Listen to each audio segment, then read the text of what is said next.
ایسے لوگوں کی مدد کرو جن کا چہرہ سوال ہوتا ہے اور زبان بے سوال ہوتی ہے۔ خدا سے دیکھو میں کتنا ڈر رہا ہوں، تجوری جیب دونوں ہی بھر رہا ہوں۔ پڑوسی بھوکا ہے تیسرے دن سے، میں چوتھی بار عمرہ کر رہا ہوں۔ تم آسمان پہ جانا تو چاند سے کہنا، جہاں پہ ہم ہیں وہاں پر چاندنی بہت ہی کم ہے۔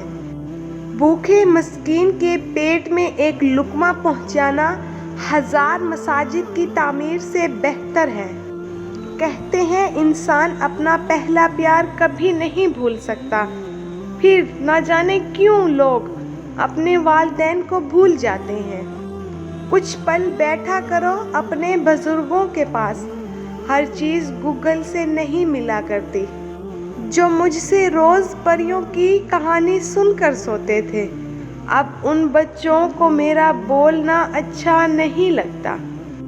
جنت کی چابیاں سڑکوں پر پڑی ہیں اور لوگ پریشان ہیں کہ حج مہنگا ہو گیا ہے۔ لٹا کے عمر کی دولت وہ خالی ہاتھ بیٹھی ہے، کسی ظالم کی جنت یوں سرے بازار بیٹھی ہے۔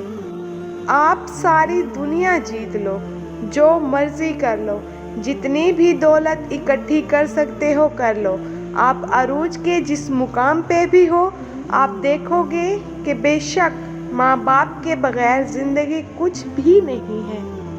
اگر عورت شعور پا جائے تو فرعون کے گھر میں بھی موسیٰ پال لیتی ہے۔ نہ جانے کیوں اپنی زندگی سے ہزاروں شکایتیں تھیں مجھے، مگر ایک تصویر نے مجھ کو یوں خاموش کرا دیا۔ پست حوصلے والے نہ جانے تیرا ساتھ کیا دیں گے، زندگی ادھر آجا ہم تمہیں گزار دیں گے۔ اپنے بچوں کی ایسی تربیت صرف نیک والدین ہی کر سکتے ہیں، ہزاروں روپے لینے والے تعلیمی ادارے نہیں۔ کچھ چیزیں بلا وجہ ہی خرید لیا کرو، یہ وہ لوگ ہیں جو بھیک نہیں مانگتے۔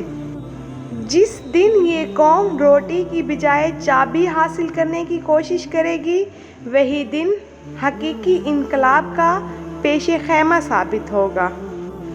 طلاق دیتی زبانوں کو کیا پتہ جہیز کیسے بنتا ہے، بیٹی کیسے بڑی ہوتی ہے۔ 50,000 سیلری لینے والا افسر جب 12,000 مہینہ کمانے والے مزدور سے رشوت مانگتا ہے تو انسانیت کا جنازہ نکل جاتا ہے۔